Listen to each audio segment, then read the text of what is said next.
வணக்கம். 2026-27 வரி மாற்றம். இது நிறைய பேருக்கு ஒரு பெரிய குழப்பமா இருக்கு. ஆனா கவலைப்படாதீங்க. இந்த பெரிய மாற்றத்தை எப்படி ஈஸியா ஹேண்டில் பண்றது, என்ன செய்யணும், எதெல்லாம் செய்யவே கூடாதுன்னு ரொம்ப சிம்பிளா இந்த வீடியோல நம்ம பார்க்க போறோம். வாங்க உள்ள போலாம். 2026-27 வரியாண்டு. இது உண்மையிலே ஒரு ஸ்பெஷலான வருஷம்.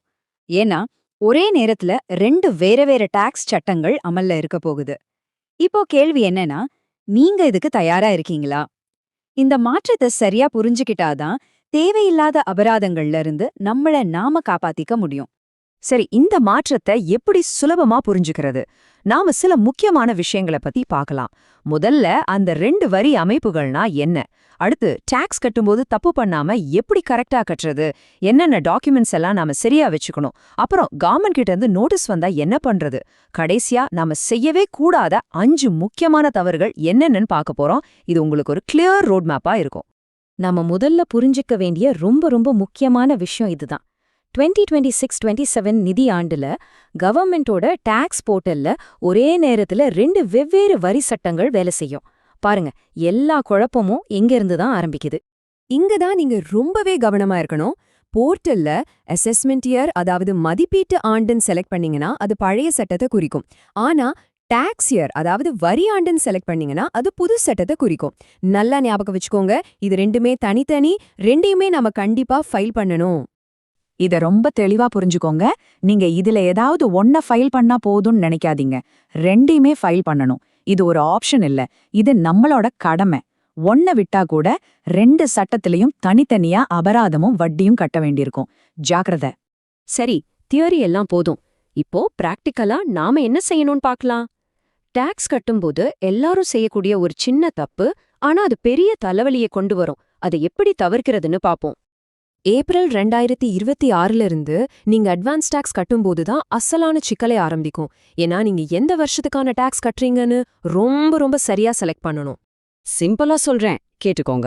உங்களோட வருமானம் 2025-26 நிதி வருஷத்துக்கானதுன்னா நீங்க அசஸ்மெண்ட் இயர் AY 2026-27 ஆப்ஷனை தான் செலக்ட் பண்ணணும்.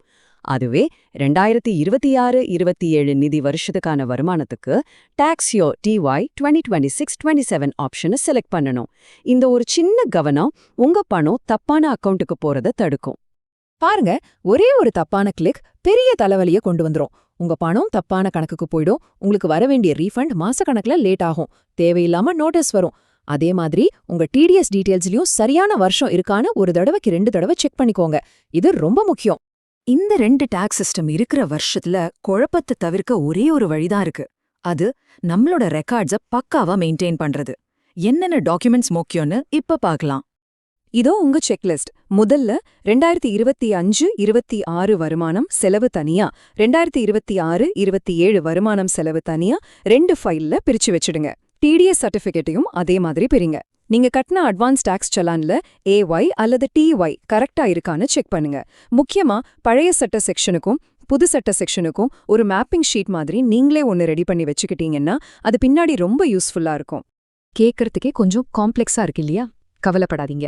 இந்த மாதிரி சமயத்துல ஒரு டாக்ஸ் எக்ஸ்பர்ட்டோட உதவி உங்க வேலையை ரொம்ப சுலபமாக்கும். இந்த மாதிரி ப்ரொஃபஷனல் சேவைகளுக்கு எங்களோட நதை டாக்ஸ் சொல்யூஷன்ஸ் டீம் உங்களுக்கு உதவ எப்பவோ ரெடியா இருக்கும். இன்கம் டாக்ஸ் டிபார்ட்மெண்ட்ல இருந்து நோட்டீஸ் வருதுனாலே நமக்குள்ள ஒரு சின்ன பயம் வரும் இல்லையா? ஆனா பயப்படவே தேவையில்ல. இந்த புது மாற்றத்தின் போது நோட்டீஸ் வந்தா அதை எப்படி ஹேண்டில் பண்றதுன்னு பார்க்கலாம் வாங்க. சட்டத்திலே ரொம்ப தெளிவா சொல்லிருக்காங்க. ஏப்ரல் 2026க்கு முன்னாடி நடந்த எல்லா நடவடிக்கைகளும் பழைய சட்டத்தின்படி தான் தொடரும். இதோட அர்த்தம் என்னன்னா, AY 2026-27 மாதிரி பழைய வருஷத்துக்கு ஏதாவது நோட்டீஸ் வந்தா நீங்க பழைய ரூல்ஸ் படி தான் பதில் சொல்லணும். சோ நீங்க செய்ய வேண்டியதெல்லாம் ஒன்னே ஒண்ணுதான். உங்களுக்கு வர்ற நோட்டீஸ்ல எந்த வருஷம் போட்டிருக்குன்னு பாருங்க. AYன்னு இருந்தா பழைய சட்டத்தை யூஸ் பண்ணுங்க. TYன்னு இருந்தா புது சட்டத்தின்படி பதில் சொல்லுங்க. அவ்வளவுதான் விஷயம். இப்ப நாம கடைசி ஆனா ரொம்ப ரொம்ப முக்கியமான ஒரு பகுதிக்கு வந்திருக்கோம். இந்த டிரான்சிஷன் டைம்ல நீங்க செய்யவே கூடாத 5 தவறுகள் என்னன்னு இப்ப பார்க்கலாம். இந்த 5 தவறுகளை மட்டும் கண்டிப்பா செஞ்சிடாதீங்க. 1. ஒரே பீரியட்க்கு 2 ரிட்டர்ன் ஃபைல் பண்றது. 2.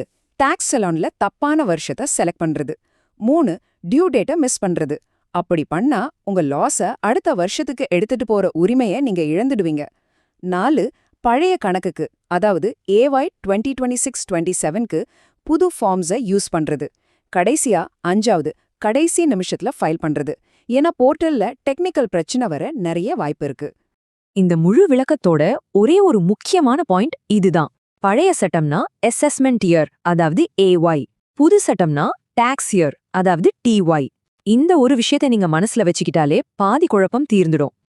இந்த மாதிரி சிக்கலான டாக்ஸ் மாற்றங்கள் வரும்போது ஒரு எக்ஸ்பர்ட்டோட ஆலோசனையை கேட்கறது உங்க நேரத்தையும் பணத்தையும் மிச்சப்படுத்தும்.